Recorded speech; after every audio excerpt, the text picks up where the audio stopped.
desde os confins da terra. A Polícia Federal batizou de forma bem criativa de Operação Lucas 817, a operação que desvendou o assassinato do pastor Anderson do Carmo. Mas você sabe o que diz o texto de Lucas 8:17? Na realidade é uma advertência de Jesus aos seus discípulos, que diz assim: nada há oculto que não haja de manifestar-se, nem escondido que não venha a ser conhecido e revelado. Meu amado, eu acho que você, assim como eu, deve estar assim escandalizado com toda essa história que culminou com o assassinato do pastor Anderson e que teve como principal cabeça de toda essa trama diabólica, pelo que tudo indica, a sua esposa, a deputada federal e pseudo-pastora Flor de Lis.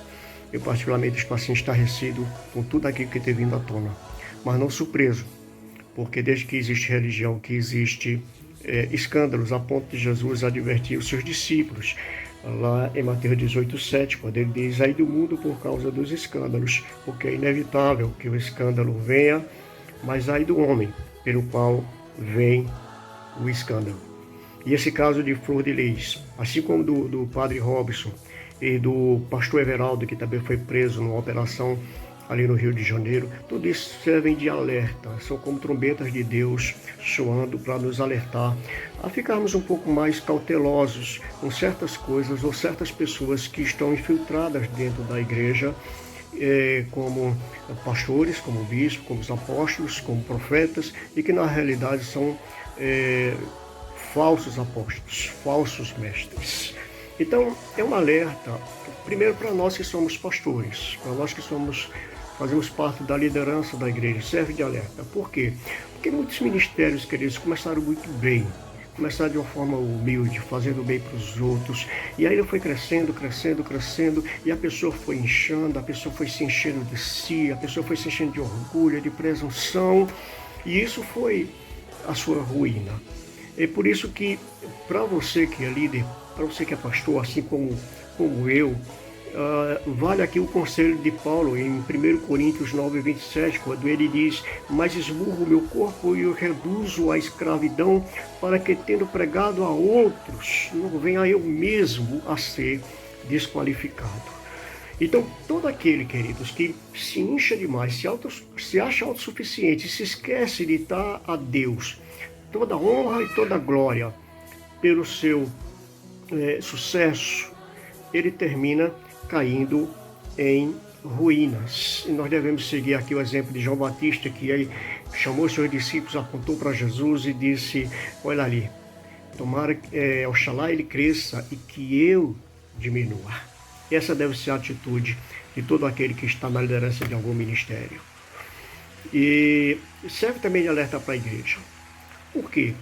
Porque a igreja, queridos, ainda se deixa muito seduzir por esses falsos apóstolos. Nós estamos num tempo perigoso em que as pessoas elas estão utilizando assim mais o marketing pessoal do que a palavra de Deus.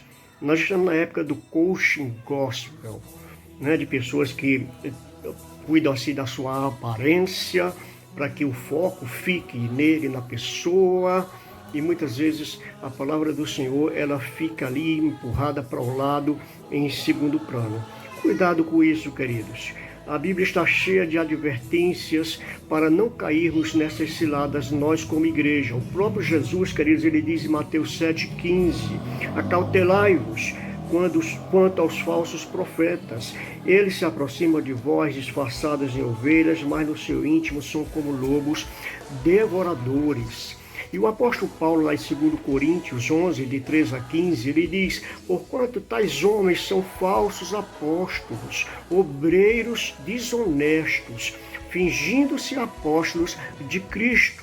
E o próprio Paulo em Gálatas, no capítulo 1, versículo 8 e 9, diz assim: contudo, ainda que nós, ou mesmo um anjo, dos céus vos anuncio um evangelho diferente do que já vos pregamos, seja considerado maldito ou anátema. E em 1 João 4,1, o apóstolo diz assim: amados, não deis crédito a qualquer espírito, antes, porém, avaliai com cuidado se os espíritos procedem de Deus, porquanto muitos falsos profetas têm saído pelo mundo. Então, cuidado, igreja. Está na hora da igreja ser mais esperta, está na hora da igreja ser um pouco mais madura.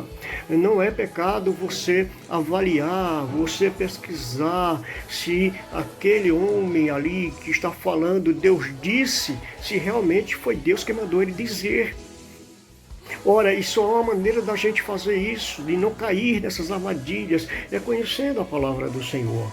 O Senhor mesmo, queridos, ele adverte os seus discípulos, dizendo: pecais, não conhecendo as Escrituras e o poder de Deus. Ora, note que o conhecimento das Escrituras vem antes do poder de Deus. Nós não podemos negar o poder de Deus, a manifestação do Espírito de Deus que opera dentro da sua igreja. Ai da igreja que não dá espaço para o Espírito Santo de Deus operar. Mas essa operação, esse poder, ele tem que vir necessariamente acompanhado pelo conhecimento da palavra do Senhor, senão se torna, queridos, se torna em fanatismo, alienação, em falso engano. Então, cuidado, igreja, com esses falsos apóstolos que têm se infiltrado no meio da igreja. No Velho Testamento, queridos, geralmente os profetas, quando eles profetizavam na vida de alguém, eles confrontavam o pecado, o pecador, eles exortavam ao arrependimento. E não é isso que a gente vê hoje. O que a gente vê hoje é muitas vezes esses pseudos profetas profetizando bênçãos, prosperidade, Deus vai fazer isso, Deus vai fazer aquilo na tua vida, e o sujeito ali todo errado, todo em pecado. Então, que tipo de profeta é esse que Deus não revela, que aquela pessoa ali está errada, está em pecado, e o que ela precisa não é de bênção, o que ela precisa é de arrependimento, é de conversão, é de mudança de atitude. Então, igreja, cuidado. Procure, você que talvez tenha dúvidas, que não saiba discernir essa linha divisória, né, entre o conhecimento da palavra e o poder de Deus. Procure, querido, conhecer da palavra. E procure uma igreja que tenha a palavra de Deus como base doutrinária, que tenha uma pregação cristocêntrica.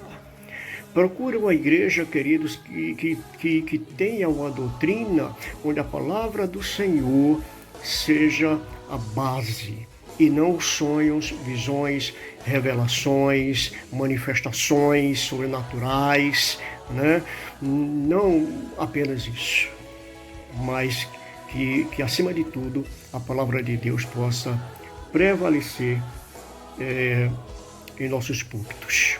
Então, querido, segue aqui esse alerta, para que você fique mais esperto e não se deixe seduzir por esses falsos profetas, esses falsos mestres, muitos deles que se autodenominam mestres, mas sequer nem frequentaram uma classe de escola dominical, nem sequer fizeram um discipulado na sua vida, e muito menos frequentaram os bancos de um seminário.